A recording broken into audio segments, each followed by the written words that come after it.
اعوذ باللہ من الشیطان الرجیم بسم اللہ الرحمن الرحیم ما تعبدون. ماں کے تین مطلب ہوتے ہیں، کیا نہیں اور جو. جب آگے اللہ آ رہا ہوتا ہے تو اس کا مطلب نہیں ہو جاتا ہے، اور ماں اور اللہ مل کر ایک طرح سے حصر کا مفہوم پیدا کر دیتے ہیں، جو مثلاً انما سے بھی آتا ہے. تو ما تعبدون، نہیں تم عبادت کرتے، من دونہ، اس کے سوا. پچھلی آیت کیا تھی؟ یا صاحبی السجن ارباب متفرقون خیر ام اللہ الواحد القہار. اے میرے جیل کے دونوں ساتھیوں، کیا یہ علیحدہ علیحدہ خدا بہتر ہیں یا ایک اللہ جو اکیلا ہے، سب کے اوپر غالب ہے؟ بیسک کامن سینس کا سوال حضرت یوسف علیہ السلام نے پوچھا، پھر اس کو ایکسپلین کیا خوبصورت الفاظ میں. یہ الفاظ وہ ہیں جو لوگوں کو پسند نہیں آتے اور نہیں آئیں گے.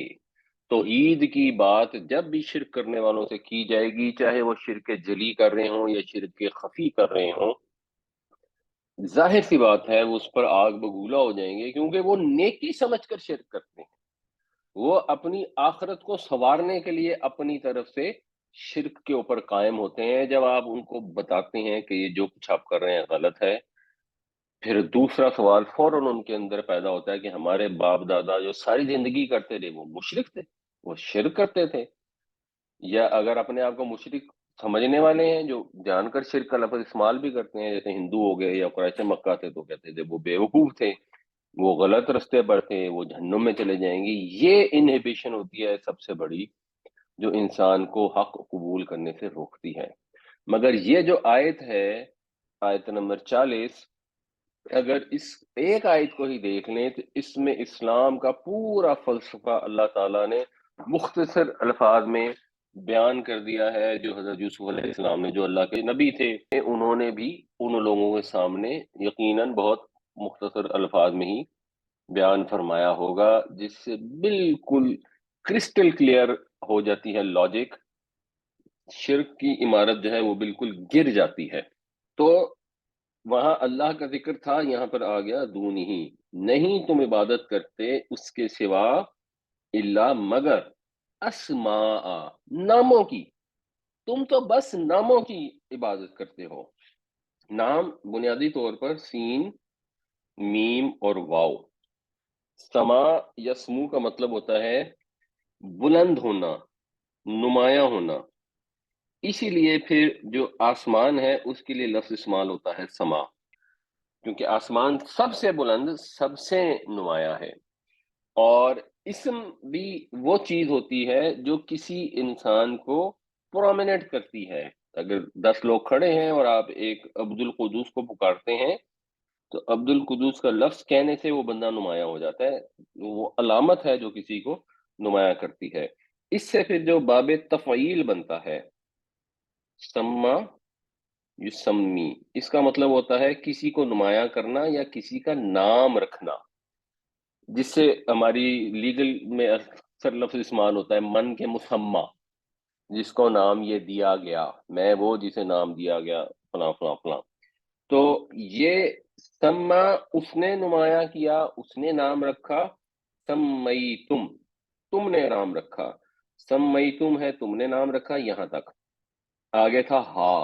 ہا جو ضمیر ہے یہ اسما کی طرف جا رہی ہے، اور پھر اس کو فلو میں لانے کے لیے ایک واو ایڈ کر دی گئی، سمیتموہا. یہ واو ہم لکھنے میں ایڈ کرتے ہیں، یعنی بنیادی طور پر زبان تو بولی جاتی ہے. جب زبان بولی جاتی ہے تو بس سمیتمہا کو، سمیتمہا پڑھنا پاسبل نہیں تو وہ پڑھ لیتے ہیں سمیتموہا. جب ہم لکھیں گے تو عربی کے الفابیٹ میں یا جو لکھنے کا طریقہ ہے اس میں خوبصورتی ہے کہ آپ اس کو بالکل اس طرح لکھ سکتے ہیں جس طرح پڑھا جاتا ہے.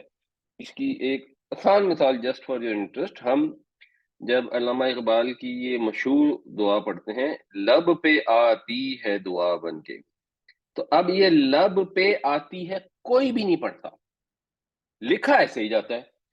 جیسے میں نے آپ کو فوٹوگرافی کی مثال دی تھی، وہ لکھا یوں ہی جاتا ہے، لیکن اگر آپ غور کریں تو ایکچولی لوگ کیا پڑھتے ہیں؟ لوگ ایکچولی پڑھتے ہیں لب پہ آتی ہے، یہ بے جو ہے یہ پے میں کنورٹ ہو جاتی ہے، یہ بے کوئی بھی نہیں پڑھتا، لب پہ آتی ہے دعا بن کے، کیونکہ بے اور پہ قریب المخرج ہیں تو آپس میں یہ مدغم ہو جاتے ہیں، جو ہم نے فلو میں ادغام کا بھی قاعدہ پڑھا تھا، تو یہ لب پہ پڑھتے ہیں لیکن ہم لکھتے ہی نہیں ہیں۔ اب یہ اردو کا اور انگریزی کا طریقہ کار یہ ہے کہ ہم بس لکھتے ویسے ہی ہیں، ہمیں کیونکہ پڑھنا آتا ہے تو ہم پڑھ لیتے ہیں۔ عربی والے بھی یہ کر سکتے تھے، وہ اگر اس کو سمئی تم اور آگے ہا لکھ دیتے نا، انہوں نے پڑھنا اس کو سمئی تم ہا ہی تھا، جیسے شروع میں اعراب ہوتے ہی نہیں تھے تو وہ تو پڑھ لیتے تھے، اعراب تو بعد میں لگائیں گے، لیکن عربی میں اللہ تعالیٰ نے خصوصیت رکھی ہے کہ اس کے الفاظ کو اس طرح ہیر پھیر کرنے کے بعد بھی ان کی خوبصورتی خراب نہیں ہوتی اور آپ ان کو صحیح سے پڑھ سکتے ہیں۔ تو یہ تھا، یہ وہ نام ہیں جو تم نے نام رکھ لیے ہیں، جنہیں تم نے رکھ لیا ہے، کہ تم نے سمئی تم میں ہے، آگے مزید اس کی تفصیل آ رہی ہے، جن کو رکھ لیا ہے انتم تم نے، و آباؤکم اور تمہارے باپ دادا۔ یہ ہے کیا؟ یہ کچھ بھی نہیں ہے، جن کی تم عبادت کر رہے ہو اللہ کو چھوڑ کر، یہ کچھ بھی نہیں ہے، یہ تم نے صرف نام رکھ لیے ہیں۔ ما انزل اللہ بہا من سلطان، نہیں نازل کی اللہ تعالیٰ نے اس کی کوئی دلیل، اس کی یعنی ان ناموں کی، یہ جن کو تم پکارتے ہو، جس لکیر کو تمہارے باپ دادا پیٹ رہے تھے تم اسی کو پیٹے جا رہے ہو سوچے سمجھے بغیر، یہ جو تمہارے فرضی معبود ہے، دیوی دیوتا ہیں، ان کے حق میں اللہ تعالیٰ نے تو کوئی دلیل نہیں اٹھاری۔ ہمارے ہاں بھی بڑے نام رکھے جاتے ہیں، اور ان ناموں کی کیا دلیل ہے؟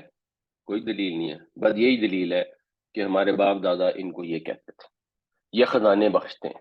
کس نے بتایا کہ اللہ تعالیٰ نے اپنے خزانے بخشنے کا اختیار کسی کو دیا ہے؟ کہ اللہ نے اپنا اختیار کسی کو دیا ہے، یہ اسی آیت میں آگے کلیئر ہو رہا ہے۔ ما تعبدون من دونه الا اسماء سميتموها انتم وآباؤكم ما انزل الله بها من سلطان،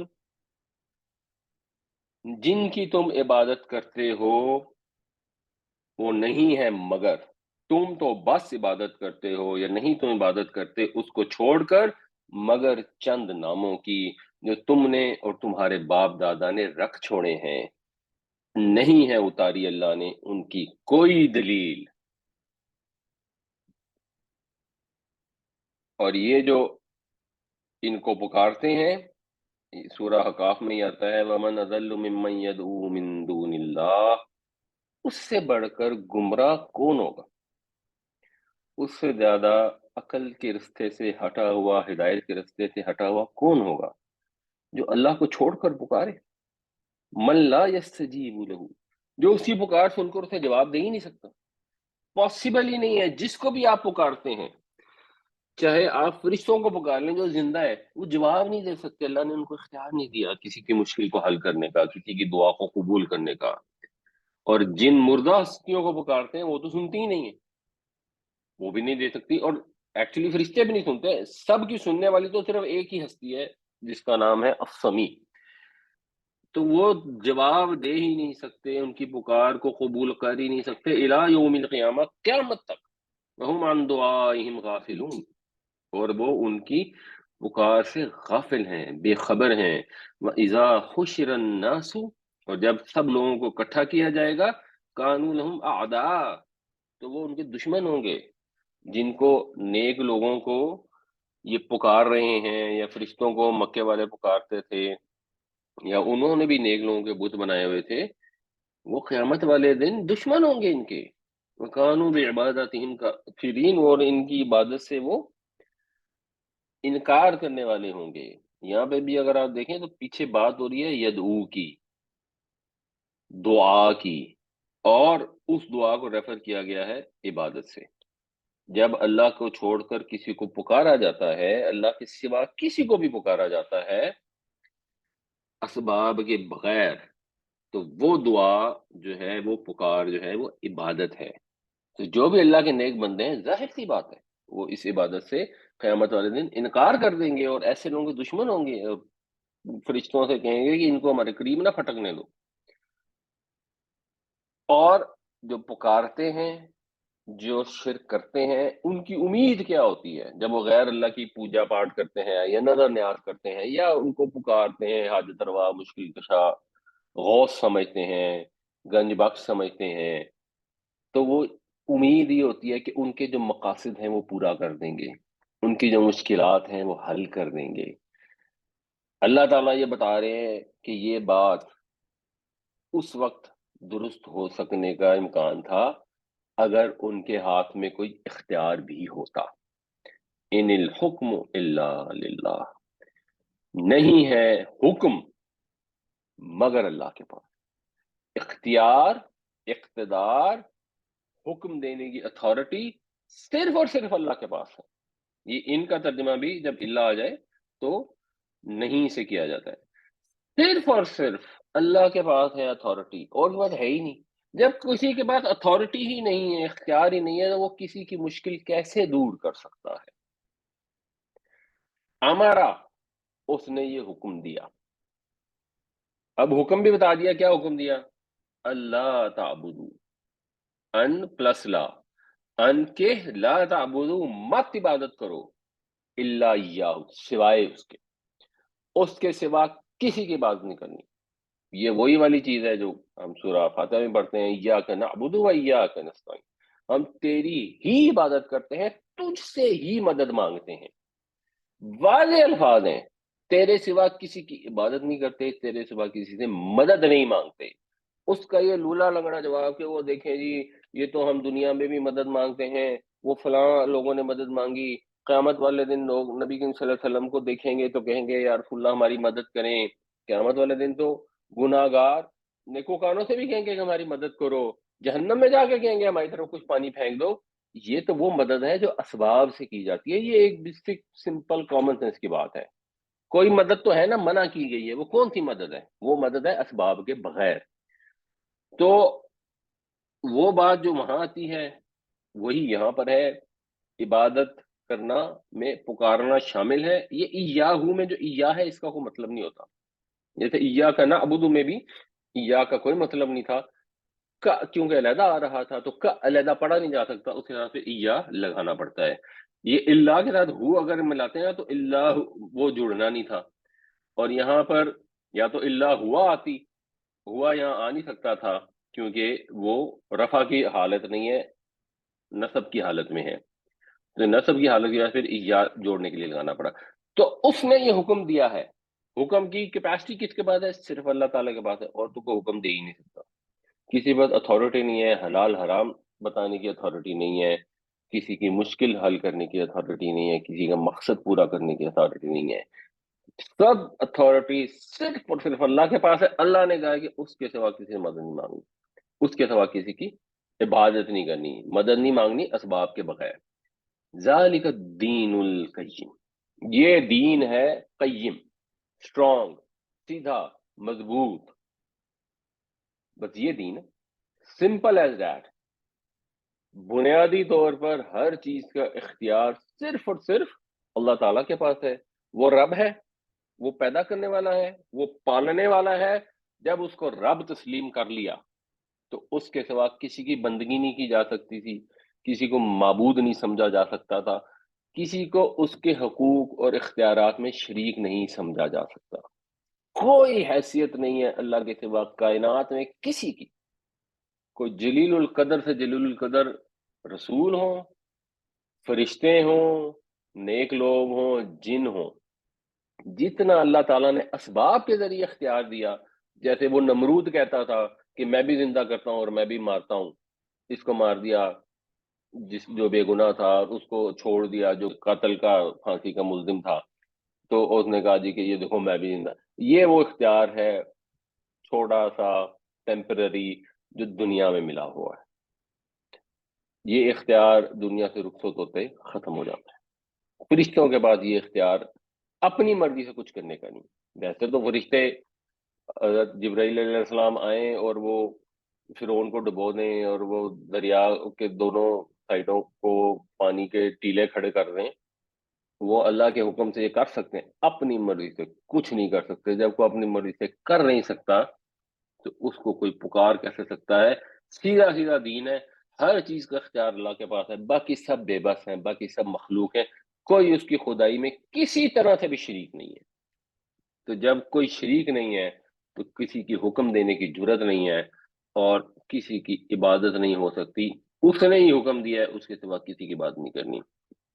یہی صحیح دین ہے، یہی سیدھا دین ہے، ولیکن اکثر الناس لا یعلمون، اور اکثر لوگ جو ہیں وہ نہیں جانتے، ان کی شامت اعمال ہے، ان کو سمجھ نہیں آتی اس بات کی، اتنی بیسک بات کی سمجھ نہیں آتی۔ زیادہ کہہ دیتے ہیں کہ ہاں جی ہم ہیں تو مسلمان لیکن اب اگنورنٹ ہیں۔ نہیں، تو اگنورنٹ ہونا، لا یعلمون، یہ کوئی جسٹیفیکیشن نہیں ہے، اور نہ یہ مسلمان ہونے کی سند ہے، کہ ہم کرتے تو غلط کام ہیں، حکم میں، شریعت کا بتانے میں ہم اللہ کے سوا دوسروں کو سمجھتے ہیں شریک، اپنے ہم نے احبار کو، رہبان کو خدا بنا لیا ہے، اپنے نفس کو خدا بنا لیا ہے، اپنے فوت شدگان کو ہم نے اللہ کی خدائی میں شریک کر لیا ہے۔ لیکن اگر ہم نے کر بھی لیا تو ہم تو اگنورڈ ہیں، تو ہم مسلمان ہی، مسلمان ہونے کی ڈیفینیشن ہی ہے جو اس چیز کو سمجھتا ہو کہ اس نے فرما بردار ہونا ہے، اور کس کا ہونا ہے۔ مسلمان ہو کے اپنے نفس کے فرما بردار ہو گئے تو پھر کہاں سے مسلمان ہیں؟ مسلمان کا مطلب تو وہ ہے جو سبمٹ کر دے اپنے رب کے حضور۔ میجورٹی نے اپنی خواہش نفس کے حضور سبمٹ کیا ہوا ہے، تو جب سبمٹ کیا ہوا ہے تو پھر وہ لوگ کون ہیں جو نہیں جانتے، اور جو نہیں جانتے تو اگنورنس آف لا جو ہے، دیٹ از نو ایکسکیوز۔ جانیں، سمجھیں، اللہ کی کتاب کو پڑھیں، اس کو سمجھ کر اپنے اعمال کو درست کریں، پھر کمی کوتاہی ہوگی اس پر اللہ سے توبہ کریں، انشاءاللہ جنت میں چلے جائیں گے۔ اگر جان بوجھ کر اگنورنٹ بنے رہیں گے کہ ہمیں سمجھ آ گئی تو عمل کرنا پڑ جائے گا، قرآن کو کھول کر نہ دیکھیں، تو پھر کسی مسلمان میں، کسی عیسائی میں، کسی ہندو میں کوئی فرق نہیں، وہ بھی اپنی کتابیں کھول کے نہیں دیکھتے۔ اگر وہ کتابیں کھول کر دیکھیں گے، دماغ استعمال کریں گے، ان کو سمجھ لگ جائے گی ان کی کتابوں میں خامیاں ہیں اور صحیح دین کچھ اور ہے۔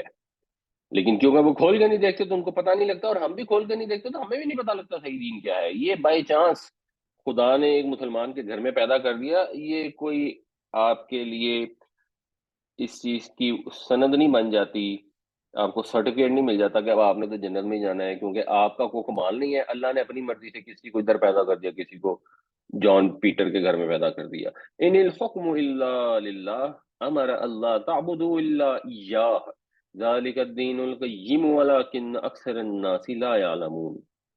حکم، اختیار، اقتدار صرف اور صرف اللہ کا ہے، اس نے یہ حکم دیا ہے کہ اس کے سوا کسی کی پرستش نہ کرو، یہی دین قیم ہے، لیکن اکثر لوگ اسے نہیں جانتے۔ یا صاحبی السجن، اے میرے جیل کے دونوں ساتھیوں، پھر اسی خوبصورت طریقے سے اپنے ساتھیوں کو مخاطب کرتے ہیں۔ اب بات بڑی سخت ہے، اس لیے بندے کا نام لیے بغیر اس کو بتاتے ہیں۔ اما، اما کا بس ترجمہ مشکل ہی ہوتا ہے کرنا، اس کا یوں سمجھ لیں مطلب ہوتا ہے رہا وہ، جہاں تک تو بات ہے اس کی، تو اس کے بغیر بھی جملہ با محاورہ بن جاتا ہے۔ احدکما، جہاں تک تعلق ہے تم میں سے ایک کا، تو بندے کا نہیں بتایا کہ تمہارا یا تمہارا، اس طرح سے بات کی تاکہ ان کو کم محسوس ہو، لیکن بہرحال کیونکہ وعدہ کیا ہوا تھا خواب کا جواب دینے کا، تو اب جواب تو دینا تھا۔ فَيَسْقِي رَبَّهُ خَمْرًا، یسقی جو ہے، سقا یسقی، اس سے اردو میں ایک لفظ استعمال ہوتا ہے ساقی، پلانے والا، تو سقا یسقی کا مطلب ہوتا ہے پلانا۔ وہ پلائے گا، وہ ساقی گری کرے گا، ربہ، اپنے مالک کی، اپنے آقا کی، کس چیز سے؟ خمرن، شراب سے، وہ اپنے آقا کو شراب پلانے کی خدمت انجام دے گا۔ ابھی سمجھ آ رہی ہے کہ اس بندے کی بات ہو رہی ہے جس نے خواب میں دیکھا تھا کہ میں انگور نچوڑ رہا ہوں۔ وَأَمَّا الْآخَرُ، اور جو دوسرا ہے، فَيُصْلَبُ، تو وہ سلیب دیا جائے گا۔ یہ پیسو وائس ہے، یُصْلَبُ، یہ اب آپ کو سٹرکچر دیکھ کے پہچان لینا چاہیے کہ یہ مثلاً یضربو کے وزن پہ نہیں ہے، مثلاً ینصرو کے وزن پر نہیں ہے، مثلاً یفتحو کے وزن پر نہیں ہے۔ تو جب مضارع کی علامت کے اوپر پیش آ جاتی ہے اور عین کلمہ پر زبر آ جاتی ہے تو یہ پیسو وائز ہوتا ہے۔ پس وہ سولی دیا جائے گا، سلیب چڑھایا جائے گا، جو لکڑی کی، جس طرح عیسائیوں کی سلیب ہوتی ہے، اس کے اوپر انسانوں کو گاڑ دیتے تھے اس زمانے میں، اور باندھ کر گاڑنا اکثر بیچ میں ہاتھوں میں یا پاؤں میں یا دونوں میں کیلیں ٹھوک دیتے تھے، جس سے خون رستا رہتا تھا، انسان تڑپ تڑپ کر مر جاتا تھا۔ اور اس کے بعد بہت دفعہ یہ ہوتا تھا کہ اس کو لٹکتا چھوڑ دیتے تھے۔ فَتَأْكُلُ الطَّيْرُ مِنْ رَأْسِهِ، تو کھائیں گے پرندے اس کے سر میں سے، یعنی وہ مر جائے گا سولی پر لٹک کر، پھر پرندے اس کو سر کو نوچ نوچ کر کھائیں گے، کیونکہ خواب میں یہ تھا کہ وہ روٹیاں ہیں جس سے پرندے کھا رہے ہیں۔ قُضِيَ الْأَمْرُ، پورا ہو گیا وہ معاملہ، یعنی حضرت یوسف علیہ السلام نے ایک وعدہ کیا تھا تو وہ وعدہ پورا ہو گیا، فیصلہ ہو گیا اس معاملے کا۔ الذی فیہ تستفیان، جس کے متعلق تم پوچھ رہے تھے، فتویٰ مانگ رہے تھے، مسئلے کا حل پوچھ رہے تھے، تو جو مسئلے کا تم نے حل مجھ سے پوچھا تھا، میں نے جو وعدہ کیا تھا وہ وعدہ پورا ہو گیا۔ یہ خوابوں کی تعبیر ہے جو تم نے مجھ سے سوال کی تھی۔ اب یہ حضرت یوسف علیہ السلام نے خواب کی تعبیر بتا دی، تو ہمارے یہاں بھی کسی کو اگر خواب آتے ہیں تو وہ بھی جا کر کسی سے تعبیر پوچھ لیں۔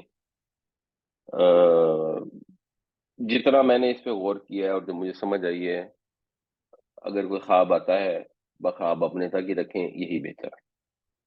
کسی سے تعبیر اگر آپ پوچھنے جائیں گے تو وہ آپ کو تعبیر میں یہ بتا دے کہ آپ کے خواب کا یہ مطلب ہے، جیسے حضرت یوسف علیہ السلام نے بتایا ان دونوں کو، اور آگے بھی ایک خواب آئے گا اس کو بھی بتائیں گے۔ تو اگر حضرت یوسف علیہ السلام نے خواب کی تعبیر بتا دی اور کوئی اور بھی بتا سکتا ہے، تو پرابلم یہ ہے کہ یہ جو تعبیر بتائی گئی یہ تو غیب کا علم ہے، یہ حاضر کی بات تو ہے نہیں۔ انہوں نے خواب دیکھا، خواب سچا بھی ہو سکتا تھا، خواب جھوٹا بھی ہو سکتا تھا۔ خواب کی تعبیر کی، خواب کی تعبیر صحیح بھی ہو سکتی ہے، غلط بھی ہو سکتی ہے۔ یوسف علیہ السلام نے جو خواب کی تعبیر کی وہ تو ٹھیک ہونی تھی، کیونکہ آپ تو اللہ کے نبی تھے۔ نبی جب غیب کی بات بتاتا ہے تو وہ بالکل ٹھیک ہوتی ہے۔ نبیوں کے علاوہ تو کسی کو غیب کا علم دیا ہی نہیں گیا۔ جب کسی کے پاس غیب کا علم ہے ہی نہیں نبیوں کے سوا، یعنی ویسے تو عالم الغیب صرف اللہ کی ذات ہے، اپنے رسولوں میں سے وہ چن لیتا ہے جس کو اس نے غیب کا علم دینا ہوتا ہے، ان کے علاوہ تو غیب اشکارا نہیں کرتا لوگوں پر۔ تو یہ سٹیٹمنٹ کہ ایسا ہوگا یہ تو صرف نبی دے سکتا ہے۔ ہاں، سچے خواب ضرور آتے ہیں۔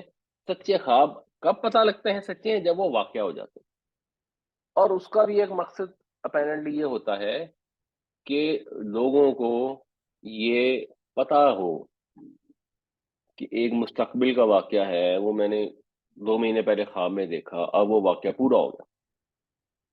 تو اس کا مطلب یہ ہے کہ کوئی ہستی ہے دنیا میں موجود جو فیوچر کو بھی کنٹرول کرتی ہے، جو فیوچر کو جانتی ہے۔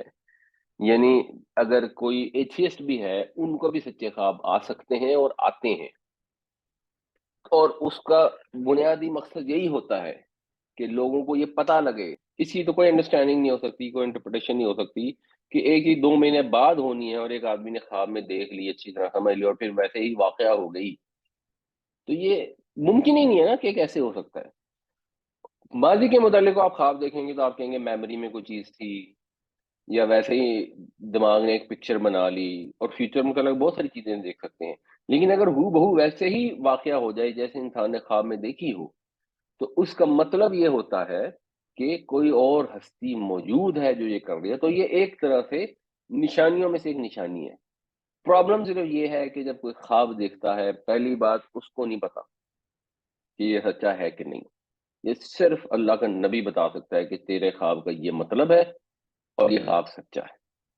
تو دوسری بات یہ ہے کہ اگر کسی کو سچا خواب آ جاتا ہے، اس کا یہ مطلب نہیں ہے کہ وہ بہت نیک آدمی ہے۔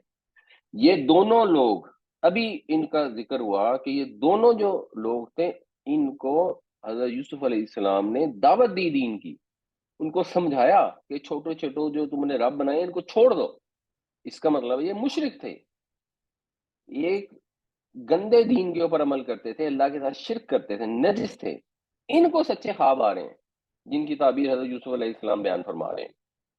تو اگر کسی کو سچا خواب آ جاتا ہے، نہ وہ خود اپنے آپ کو بڑا نیک سمجھے اور نہ ہی وہ دوسرے لوگ اس کو یہ سمجھیں کہ اس کا مطلب یہ ہے کہ بڑا نیک ہے، اس کو سچے خواب آتے ہیں۔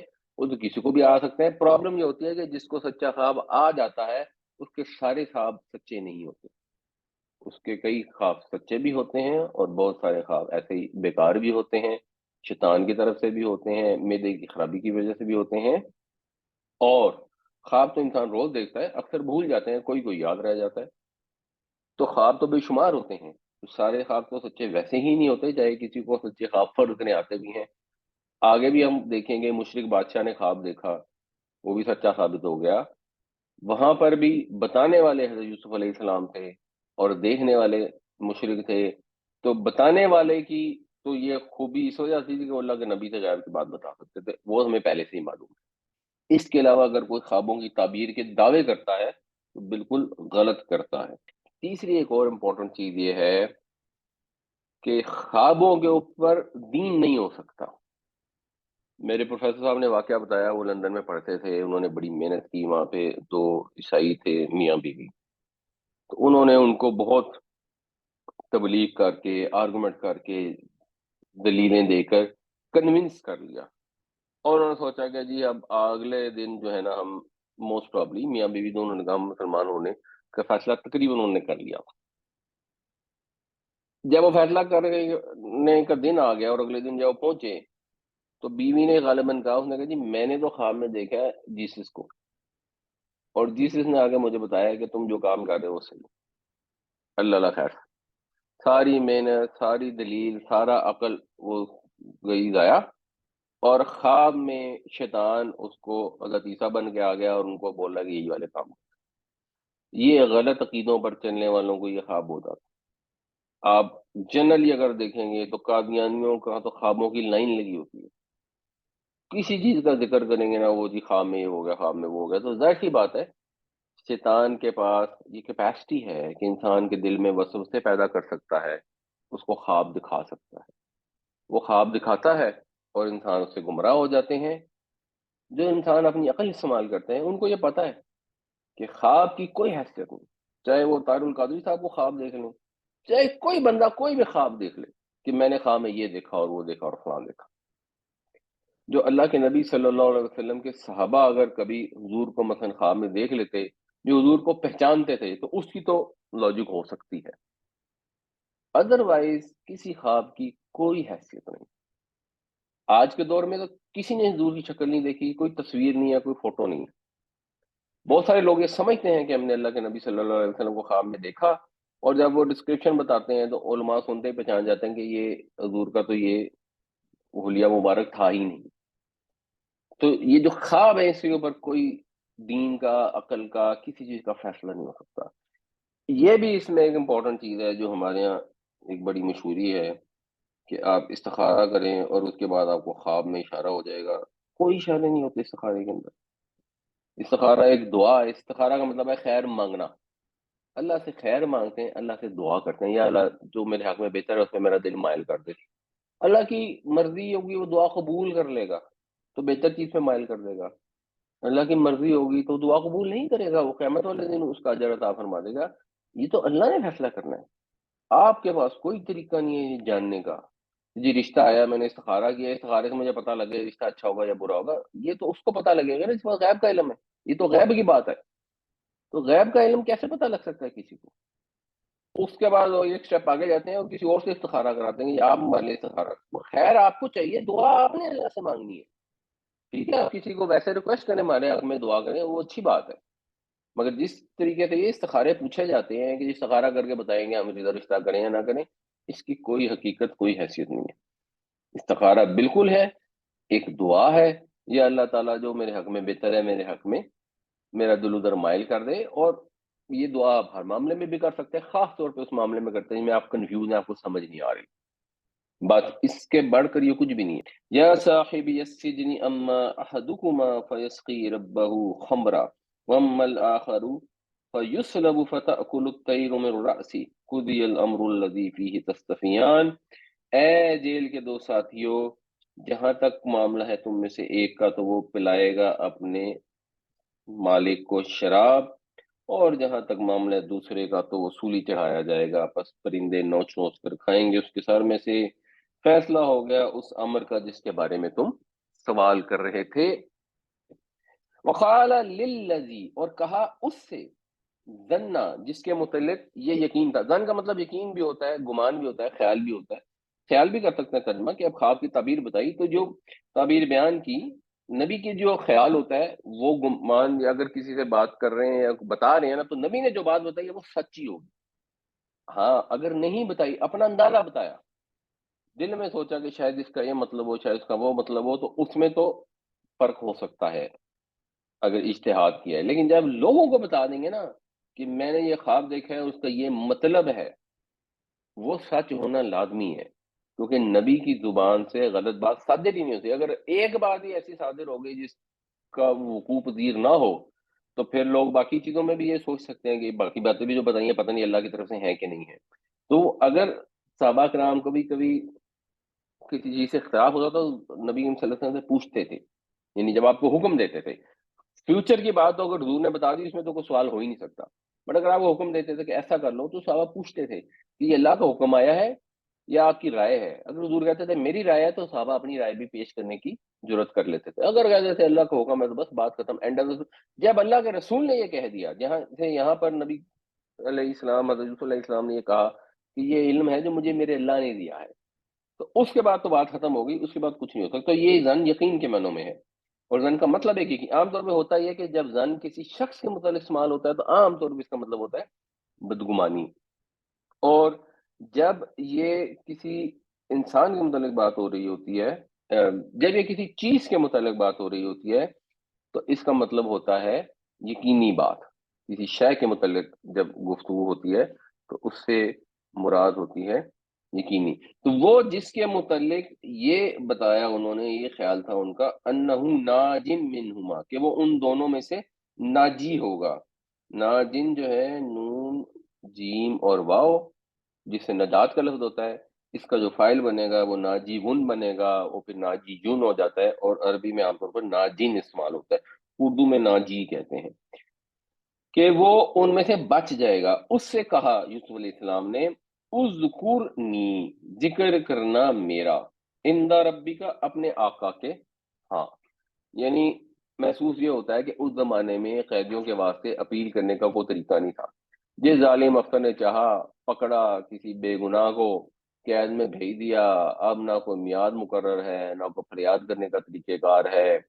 تو حسن اتفاق سے ایک ایسا بندہ حضرت یوسف علیہ السلام کو مل گیا جو بادشاہ کی خدمت کرتا تھا، تو اس نے بادشاہ کے پاس واپس جانا تھا. تو یوسف علیہ السلام نے اس موقع کو استعمال کیا. یہ بھی ایک سنت پتہ لگتی ہے رسولوں کی کہ جہاں پر کوئی بہبود کا موقع ملے، اسباب میسر ہو تو اسباب کو اختیار کرنا چاہیے، اسے ضائع نہیں کرنا چاہیے. یہ لوگ اس کو توکل کے خلاف نہ سمجھیں. کوئی ضعیف ترین حدیث ہے جن سے لوگوں کو یہ امپریشن ملا کے دی، جب اس سے یہ کہہ دیا تو توکل نہیں کیا، اللہ پہ توکل نہیں کیا، بس اللہ سے ہی مانگنا چاہیے. اللہ سے بالکل مانگنا چاہیے، اللہ ہی سے مانگنا چاہیے، اور اسباب بھی اختیار کرنے چاہیے. بالکل اسباب اختیار کرنے سے منع نہیں کیا گیا، حکم دیا گیا ہے تعاون علی البر والتقوی، ایک دوسرے کے ساتھ تعاون کرو. تو آپ اسی سے تعاون کریں گے نا جو آپ سے ذریعہ اسباب مدد قبول کرنے کے لیے راضی ہوگا، اسی سے تعاون کرو گے نا. حضرت عیسیٰ علیہ السلام نے اپنے حواریوں سے کہا کون ہے جو میرے ساتھ مددگار ہوگا اللہ کے راستے میں؟ تو کیوں کہا؟ بس اللہ پہ توکل کرتے ہو. لوگوں کہتے ہیں آنا ہے تو آؤ، نہیں آنا تو نہ آؤ. وہ تو اگلا سٹیپ ہوتا ہے کہ آپ لوگوں کو کہتے ہیں کہ ہمارے ساتھ اللہ کے راستے پر چلو. نہیں کو چلے گا تو ہم اکیلے بھی اللہ کی مدد کے ساتھ، اللہ کی اذن کے ساتھ اکیلے بھی اس پر قائم رہیں گے. تو یہاں پر حضرت یوسف علیہ السلام نے اس موقع کو مناسب سمجھا کہ ایک بندے نے اب آزاد ہو جانا ہے. یہ اللہ نے ان کو غیب کے علم وحی کے ذریعے بتا دیا، ان کو خوابوں کی تعبیر سکھا دی. تو انہوں نے اس کو یہ کہا کہ بھائی جا کے وہاں بتانا کہ ایک آدمی بے گناہ وہاں قید پڑا ہے. کیوں پڑا ہے؟ فَأَنْسَاهُ الشَّيْطَانُ، نسیا ینسا بھول جانا، انسا ینسی بھلا دینا. بس بھلا دیا اس کو شیطان نے. ذکر ربی ہی، اپنے آقا کا ذکر. اپنے آقا کا ذکر سے مراد ہے اپنے آقا کے پاس جا کر حضرت یوسف علیہ السلام کا ذکر کرنا. یہ بھلا دیا شیطان کا لٹرل میننگ بھی ہو سکتا ہے کہ شیطان نے بھلا دیا، کیونکہ شیطان وسوسے ڈالتا ہے، اچھا کام انسان کو کرنے لگتا ہے تو شیطان کوشش کرتا ہے کہ کسی اور چیز میں مشغول کر دے اور چیز بھول جائے. اور یہ ایک ادب بھی ہے کہ ایسی کوئی بھی چیز جو نیگیٹو ہو اس کو شیطان کی طرف منسوب کیا جاتا ہے، اور جو چیزیں پازیٹو ہوتی ہیں ان کو اللہ تعالیٰ کی طرف منسوب کیا جاتا ہے۔ فَلَبِثَ فِي السِّجْنِ، پھر وہ ٹھہرا جیل میں، بِضْعَ سِنِینَ، بِضْعَ جو ہے یہ 3 سے لے کر 9 سال تک کوئی بھی عرصہ ہو سکتا ہے۔ یہ ہے اسی روٹ سے جسے بدعا تھا، جو پونجی اکٹھی کی جاتی ہے، لیکن گنتی میں یہ 3 سالوں سے لے کر 9 سالوں کے لیے یہ ٹرم استعمال ہوتی ہے۔ سنین جو ہے یہ سن کی جمع ہے، اردو میں ہم ویسے سن کہتے ہیں، اصل لفظ سن ہوتا ہے۔ مثال کے طور پہ جب ہم اردو میں لفظ استعمال کرتے ہیں کم سن، تو کم سن کا مطلب ہوتا ہے کم سالوں والا، کم عمر والا۔ سن کی پھر پلورل ہوتی ہے سنون، اور یہ کیونکہ مرکب اضافی بن کر آتا ہے تو یہ پھر سنین ہو گئی، جر میں چلا گیا۔ تو پھر جیل میں کئی سال حضرت یوسف علیہ السلام کو رہنا پڑا، کیونکہ وہ جو غلام تھا وہ بھول گیا اپنے آقا سے یہ ذکر کرنا۔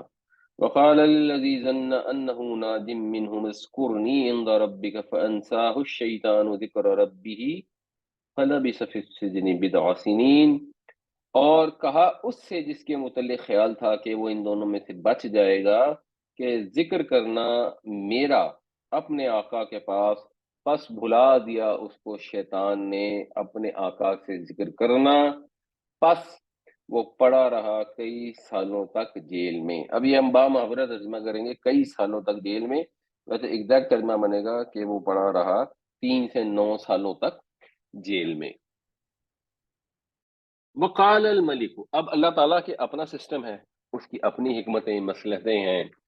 ایک سرٹن ٹائم پیریڈ کے بعد اللہ تعالیٰ نے حضرت یوسف علیہ السلام کے جیل سے باہر آنے کا انتظام فرمانا تھا، تو اللہ تعالیٰ نے اب مشرک بادشاہ کو بھی ایک سچا خواب دکھا دیا، اور وہ سچا خواب دیکھنے کی وجہ سے وہ مشرک بادشاہ کو ولی اللہ نہیں بن گیا، وہ مشرک ہی رہا۔ وقال الملک، اور کہا بادشاہ نے، انی ارا، بے شک میں دیکھتا ہوں، خواب میں۔ ارا جو ہے دیکھنے کو کہتے ہیں، رائے قائم کرنے کو کہتے ہیں۔ اس کے پھر 3 مصدر ہوتے ہیں، یہ ایک مصدر آگے آئے گا۔ ایک مصدر ہوتا ہے رویت، جو رویت ہلال میں آتا ہے، آنکھوں سے دیکھنا۔ ایک مصدر ہوتا ہے رؤیا، اس کا مطلب ہوتا ہے خواب میں کوئی چیز دیکھنا، اور obviously تیسرا مصدر جو ہوتا ہے وہ ہوتا ہے رائے۔ تو اس نے کہا میں خواب میں دیکھتا ہوں 7 بقراتن، 7 گائیں، سمانن، سمانن جو ہے یہ سمین کی جمع ہے، اس کا مطلب ہوتا ہے موٹی تاری۔ تو میں 7 موٹی گائیں دیکھتا ہوں، 7 گائیں جو موٹی ہیں خواب میں دیکھی، یأکلہن، ان کو کھا رہی ہیں۔ اب یأکلو کو جو فائل ہے وہ بعد میں آ رہا ہے، اگر یأکلو کا فائل پہلے ہوتا، یعنی یہ والی اگر گائیں فائل ہوتی تو پھر یہ ہوتا یأکلنا، وہ کھا رہی ہیں، لیکن وہ پھر کسی اور کو کھا رہی ہوتی تو اس کا ذکر بعد میں ہوتا، لیکن یہ کیونکہ فائل پہلے آیا ہے تو پہلے جب آتا ہے تو واحد استعمال ہوتا ہے، مذکر مؤنث کچھ بھی استعمال ہو سکتا ہے، تو یہ مذکر کا استعمال ہو گیا۔ یہ اگلی والی جو ہے یہ اس کی فائل ہے، کھا رہی ہیں ان کو 7 اجافن، اجاف جو ہے یہ جمع ہوتی ہے عجف کی، اس کا مطلب ہوتا ہے دبلا ہونا۔ تو 7 دبلی گائیں، 7 پتلی گائیں 7 موٹی گائیوں کو کھا رہی ہیں، یہ اس نے خواب دیکھا۔ وہ سب سنبلاتن، اور 7 سنبلیں، سنبل جو ہے یہ سٹے کو کہتے ہیں، خوشے کو کہتے ہیں، تو یہ جو گندم کا سٹا ہوتا ہے بیسیکلی، یا کسی بھی غلے کا، یہ سنبل ہوتا ہے۔ اور 7 بالیاں، خضرن، ہری بھری، گرین، یہ جیسے گنبد خضرا ہوتا ہے، ہمارے اس کو خضرا یا خضرا بولتے ہیں، اپیرنٹلی وہ خضرا لفظ ہوتے ہیں۔ وہ اخرا یابسات، اخر جو ہے یہ آخر کی پلورل ہے، آخر دوسرا، اخر پھر اس کی، اور دوسری مزید اپیرنٹلی وہ بھی ساتھ ہی ہوں گی، وہ ہیں یابسات۔ یابسات جو ہے یہ بے اور 3 تھے، اردو میں بھی یہ بوست کا لفظ جیسے کچھ لوگ استعمال کرتے ہیں، وہ پتہ نہیں کس سینس میں کرتے ہیں، اس کا بہرحال مطلب ہو جاتا ہے کسی چیز کا سوکھ جانا، خشک ہو جانا، ایسی چیز جو پہلے گلی ہوتی ہو اور پھر سوکھ جائے۔ تو 7 ہری بالیاں ہیں، ہری بھری تازہ بالیاں ہیں، اور 7 خشک بالیاں ہیں۔ اب یہ ایک دوسرے کو کھا پی نہیں رہی، یہ الفاظ نہیں ہیں، اور یہ جوڑے بھی نہیں جا سکتے، کیونکہ وہ گائے تو کھانے کا کانسیپٹ سمجھ آتا ہے، تو کوئی لوگ ترجمہ کر دیتے ہیں کہ جو لپٹ رہی ہیں کچھ بالیاں جو ہیں وہ ہری بھری بالیوں سے لپٹ رہی ہیں، یا خود اس کا مطلب ویسے تازہ ہے بیسیکلی. تو بٹ مطلب ہے کہ 7 میں نے ہری بالیاں دیکھی اور 7 خشک بالیاں دیکھی. وقال الملك انی ارى 7 بقرات سمان یاکلهن 7 عجاف و7 سنبلات خضر واخر یابسات. اور کہا بادشاہ نے کہ میں نے خواب میں دیکھا 7 گائیں موٹی تازی جن کو کھا رہی ہیں 7 دبلی، اور 7 سبز بالیاں ہیں اور دوسری 7 خشک. یا ایھا الملؤ، اے سردارو، اے درباریو، افتونی. فتا یفتی ہوتا ہے، اس کا مطلب نوجوان ہونا. افتا کا پھر باب فعال سے مطلب بنتا ہے کسی کو نوجوان کرنا، کسی کو نوجوان کرنا. اب یہ نوجوان فزیکلی تو کسی کو نوجوان کیا نہیں جا سکتا، تو ذہنی طور پر اگر کسی کو نوجوان کیا جائے تو اس کے لیے یہ لفظ استعمال ہوتا ہے، یعنی کسی چیز کا حل بتانا، علمی لحاظ سے کسی مسئلے کو سالو کرنا، کوئی علمی خدمت کرنا. تو افتونی مجھے فتوا دو، یعنی مجھے بتاؤ، مجھے ایکسپلین کرو، فی رؤیا میرے خواب میں، یعنی میرے خواب کے بارے میں، میرے خواب کی مجھے تعبیر بتاؤ. ان کنتم للرؤیا تعبرون، اگر تم خوابوں کی تعبیر کر سکتے ہو. یہ تعبرون بالکل 3 لیٹر سے استعمال ہوا ہے. اس کا بیسک مطلب ہوتا ہے عبور کرنا، ایک جگہ سے دوسری جگہ پہنچ جانا، دریا کو پار کرنا. پھر اس کا مطلب یہ بھی ہوتا ہے کہ کسی واقعہ کو دیکھ کر آگے والے جس چیز کو نہیں دیکھا اس تک پہنچ جانا، کسی چیز کی انالیسس کر کے اس کے ریزلٹنٹ کو تک پہنچنا، اس کو عبور کرنا کہتے ہیں. تو ابارا یا عبورو، عبور کرنا، سمجھ جانا. اور اسی سے پھر جو باب تفعیل بنتا ہے تو تفعیل کے وزن پر بن جاتا ہے تعبیر. یہ اردو میں کامن یوز ہوتا ہے اس سینس میں. تو اگر تم خوابوں کی تعبیر کر سکتے ہو تو کر دو. یا ایھا الملؤ افتونی فی رؤیایا ان کنتم للرؤیا تعبرون، اے درباریو مجھے بتاؤ میرے خواب کے بارے میں اگر تم خوابوں کی تعبیر کرتے ہو. جی یہ سوال کیا انہوں نے کہ 3 سے 9 سال یہاں پر بھی استعمال ہوا اور سورہ روم میں بھی استعمال ہوا، جبکہ اللہ تعالیٰ ایگزیکٹلی جانتے ہیں. یہاں پر تو استعمال ہوا، ایگزیکٹ ویلیو کیوں نہیں بتائی گئی؟ شاید اس کا مقصد یہ ہے کہ اللہ تعالیٰ جو ہیں وہ تفصیلات کے اندر جو عام کہانی بتائی جاتی ہے، قصہ گوئی کی جاتی ہے، کتابیں لکھی جاتی ہیں نا، اس میں ڈیٹیل ہوتی ہے. یہ جو افسانے ناول بھی ہوتا ہے نا، وہ اتنی تفصیل ہوتی ہے کہ وہ ہیرو نکلا تو اس نے فلاں رنگ کی ٹی شرٹ پہنی ہوئی تھی یا فلاں کپڑے پہنے ہوئے تھے اور اس میں مایا لگا ہوا تھا اور پاؤں میں فلانا کتا تھا اور سر پہ کلا تھا اور ہوا چل رہی تھی. یہ ہوتا ہے دنیا کے واقعات بیان کرنے کا طریقہ.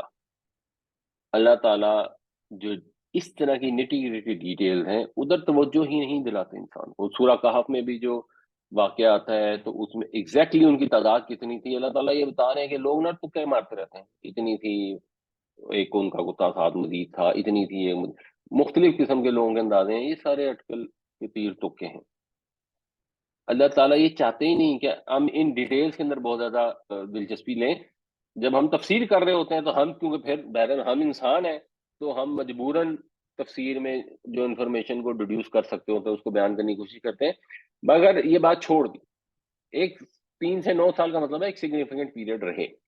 اور سورہ روم کے اندر جو بدا سنین کا لفظ استعمال ہوا اس میں بھی غالباً مقصد یہی تھا کہ جو بھی خوشخبری ملتی ہے، یہ طے تھا کہ اب انہوں نے فتح حاصل کرنی تھی، تو اللہ تعالیٰ فیوچر کے واقعات میں بھی اس طرح ایگزیکٹ ٹائم اور ڈیٹ نہیں بتاتے.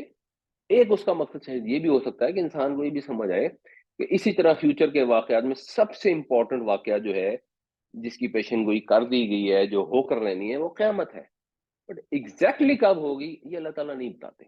تو یہ اللہ کی حکمتوں میں سے ایک حکمت ہے کہ لوگ ان چیزوں کی زیادہ پوچھ پڑتال میں نہ پڑے. جیسے نبی صلی اللہ علیہ وسلم سے کسی نے پوچھا قیامت کب آئے گی تو آپ نے اس سے سوال کیا بھائی تم نے قیامت کی کیا تیاری کی. جیسے اب یہاں پر اگر وہ 7 موٹی گائیں اور 7 کا لفظ یہاں استعمال ہو گیا تو یہ بتانے میں سوٹیبلٹی تھی، کیونکہ آگے جو واقعہ آ رہا ہے وہ اس سے ریلیٹ کر رہا ہے، وہ تعبیر سے سوٹ کرتی ہے۔ اب ایگزیکٹلی وہ کتنے سال جیل میں رہے، کس عمر میں وہ کنویں میں گرے، کتنے سال وہ عزیز مصر کے پاس رہے، وہ نمبر آف ایئر جو ہے وہ اس طرح میٹر نہیں کرتے، امپورٹنٹ نہیں ہے۔ تو جب آپ ان امپورٹنٹ چیزیں بہت ڈال دیتے ہیں نا، تو پھر امپورٹنٹ چیزوں کی طرف توجہ نہیں جاتی۔ یہ ویسے ہی ہے جب لوگ اپنے طریقے گھڑ گھڑ کے کرتے ہیں، بدعتیں بنا لیتے ہیں، وہ تو خیر ویسے ہی بہت غلط کام ہے، تو پھر سنتوں کی طرف توجہ نہیں جاتی۔ بٹ مثال کے طور پر اگر آپ ذکر اذکار بھی کر رہے ہیں تو آپ کوئی بھی ذکر کر سکتے ہیں، لیکن جب آپ اپنی پسند کے کوئی بھی ذکر کر لیتے ہیں، جو وچ از فائن، جس میں کوئی مسئلہ نہیں ہے، لیکن جو مسنون اذکار ہے پھر ان کی طرف سے توجہ ذرا کم ہو جاتی ہے۔ تو میرا خیال ہے اس سے فوکس شاید امپورٹنٹ ہوتا ہے، اس لیے اللہ تعالیٰ نے ان ایگزیکٹ سال نہیں بتاتے جنرلی۔ قالوا ادغاث احلام، دغس جو ہے نا، یہ کہتے ہیں کہ جیسے زمین ہے اس میں بہت ساری گھاس، جڑی بوٹیاں، مختلف چیزیں اگی ہوئی ہیں، تو اگر آپ ہاتھ میں ایک مٹھی پکڑ کے اٹھائیں گے نا تو اس میں گھاس بھی آئے گی، اور طرح طرح کی گھاس آ جائے گی، اور پھوس بھی ہوگی، خشک گھاس بھی ہوگی، جڑی بوٹیاں بھی ہوں گی، وہ مٹھے میں بھئی بہت ساری چیزیں ہو سکتی ہیں۔ یا جیسے جھاڑ جنکار ہوتا ہے تو آپ اس کو اکٹھا کر لینا تو اس میں طرح طرح کی لکڑیاں بھی ہوں گی، گھاس بھی ہوگی، چیز ہوں گی، ملی جلی پراگندہ۔ اس کے لیے اردو میں لفظ پریشان کا بھی استعمال کرتا ہے، پریشان چیزیں۔ اور احلام جو ہے یہ خواب کو کہتے ہیں، یعنی حلمہ یحلم، اس کا مطلب ہوتا ہے خواب دیکھنا۔ تو پھر اس سے لفظ بنے گا حلم، حلم میرا خیال ہے خواب بن جائے گا، اور اس کی پلورل ہوتی ہے احلام۔ تو وہ بولے ادغاث احلام، یہ تو پراگندہ خواب ہے، یعنی یہ ایسے ہی خواب ہیں جن کا کوئی مطلب نہیں ہے، ان کی میننگ نہیں ہے، یہ مختلف خیالات کا مجموعہ ہے۔ جیسے انسان دن میں بہت ہیکٹک دن گزارتا ہے، بہت سارے کام کرتا ہے، تو رات کو وہ چیزیں اس کے دماغ میں واپس آتی ہیں اور عجیب سے خواب نظر آ جاتے ہیں جن کا کوئی مطلب نہیں ہوتا۔ تو انہوں نے کہا کہ بھائی یہ تو پریشان خواب ہیں، وما نحن بتأویل الاحلام بعالمین، اور ہم نہیں علم رکھتے، ہم نہیں ہیں عالم احلام کی تعویل کی۔ لیکن احلام نہیں آیا، الاحلام آیا، یعنی ایسے خواب، اس الف لام سے اپیرنٹلی خاص خواب مراد ہے جو یہاں پیچھے آ چکا، یہاں پہ اس کے ساتھ الف لام نہیں آیا۔ تو ایسے خوابوں کی تعبیر ہم نہیں جانتے، یہ جو پریشان خواب ہے یہ ہم اس کو نہیں جانتے۔ یہ غالباً وہ اپنا بھرم قائم رکھنے کی کوشش کر رہے تھے۔ قالوا اضغاث احلام وما نحن بتأویل الاحلام بعالمین، کہنے لگے یہ تو خواب پریشاں ہیں اور ہم پریشان خوابوں کی تعبیر کے عالم نہیں ہیں۔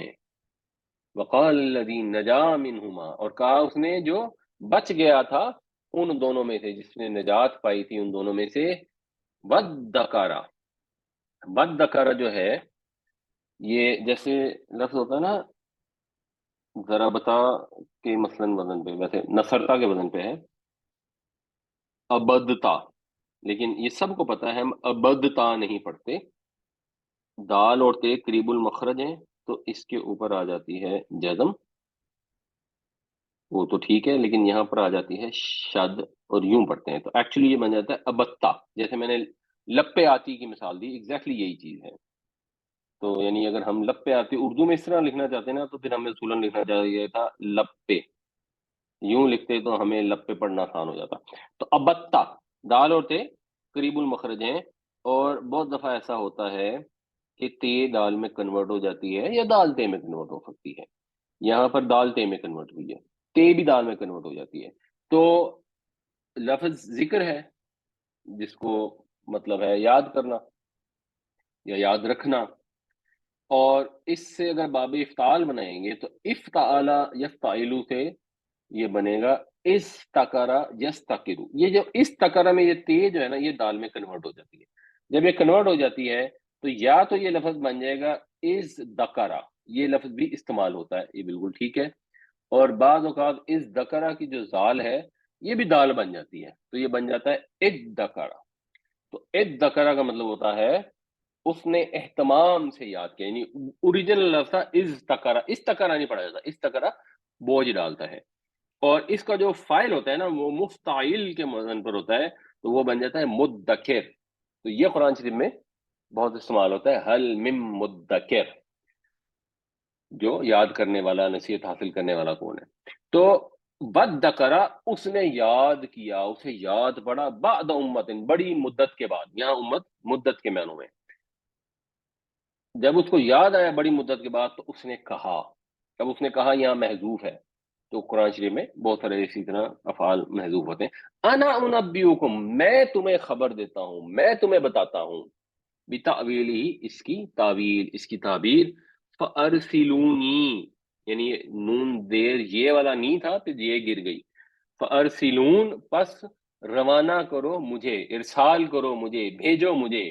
یعنی اس نے بھی تفصیل بتائی ہوگی کہ موسٹ پرابلی کہ میں نے ایک خواب دیکھا تھا اور یہ اس کی تعبیر نکلی ہے، یوسف علیہ السلام نے بتائی، بالکل صحیح تھی. تو نے کہا میں آپ کو تعبیر بتاتا ہوں، آپ مجھے ذرا جانے دیں. وقال الذي نجا منهما وادكر بعد امة انا انبئكم بتأويله فارسلون، اور کہا اس نے جس نے نجات پائی ان دونوں میں سے اور یاد پڑا اسے ایک مدت کے بعد، وہ بولا کہ میں آپ کو بتاؤں گا تعبیر اس کی، پس مجھے بھیجیے، مجھے جانے دیجیے.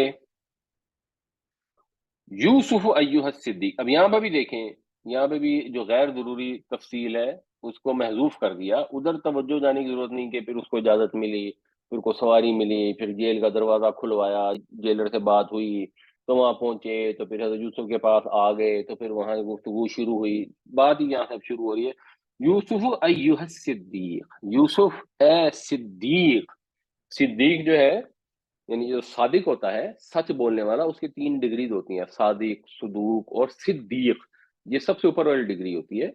جیسے حضرت ابو بکر صدیق تھے، حضرت ابراہیم علیہ السلام کے لیے لفظ صدیق استعمال ہوتا ہے، وہ جو ہر حال میں سچ ہی بولتا ہے، جو سچ پر قائم رہتا ہے، جس کی عادت میں سچ ہو.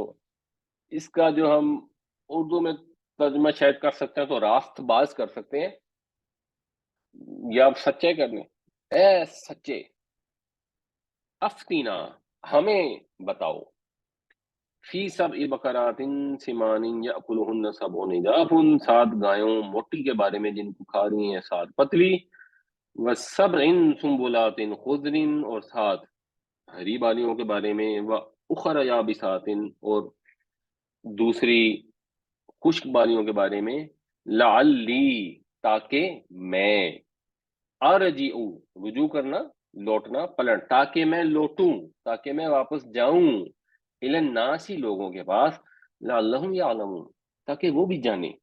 آپ مجھے بتائیں، مجھے یہ علم حاصل ہو، کیونکہ آپ کو اللہ نے علم دیا ہے، آپ سچے ہیں، آپ محسن ہیں، آپ خوبصورت عمل کرنے والے ہیں، ہر حال میں صحیح بات کرنے والے ہیں، جو بھی آپ کی اوصاف حسنہ ہیں. آپ اب مجھے اس خواب کی تعبیر بتائیں، ہم پریشان ہیں لوگ، تاکہ میں جاؤں ان کے پاس واپس. اور ابھی وہ تیر تکے مار رہے ہیں، اب ان کو قطعی علم حاصل ہو جائے، صحیح علم حاصل ہو جائے جو آپ کے پاس ہے. یعنی یہ چیز وہ مان رہا ہے کہ آپ کے پاس صحیح علم ہے. ظاہر سی بات ہے اللہ کے نبی تھے تو صحیح علم ہونا ہی تھا. یوسف ایھا الصدیق افتنا فی سبع بقرات سمان یأکلہن سبع عجاف وسبع سنبلات خضر واخر یابسات لعلی ارجع الی الناس لعلہم یعلمون. یوسف اے راست باز، بتائیے ہمیں 7 موٹی گایوں کے متعلق جنہیں کھا رہی ہیں 7 پتلی، اور 7 ہری بالیوں اور 7 خشک بالیوں کے بارے میں، تاکہ میں واپس جاؤں لوگوں کے پاس، تاکہ وہ بھی جان سکیں. یہاں پہ ایک چیز نوٹس کرنے والی ہے کہ یہ سبعی جو ہے اس میں ایک زیر آئی ہے، اس میں 2 زیریں آئی ہیں. اس کی وجہ یہ ہے کہ یہ ہے مرکب توصیفی، تو صفت اور موصوف ہے. یہاں پر جو آیا ہے وہ مرکب اضافی ہے، تو جب مرکب اضافی ہوتا ہے تو مضاف کے اوپر تنوین نہیں آتی. قال تزرعون، فرمایا تم زراعت کرو گے، یعنی تم کاشت کرو گے، 7 سنین، 7 سال، دأبن،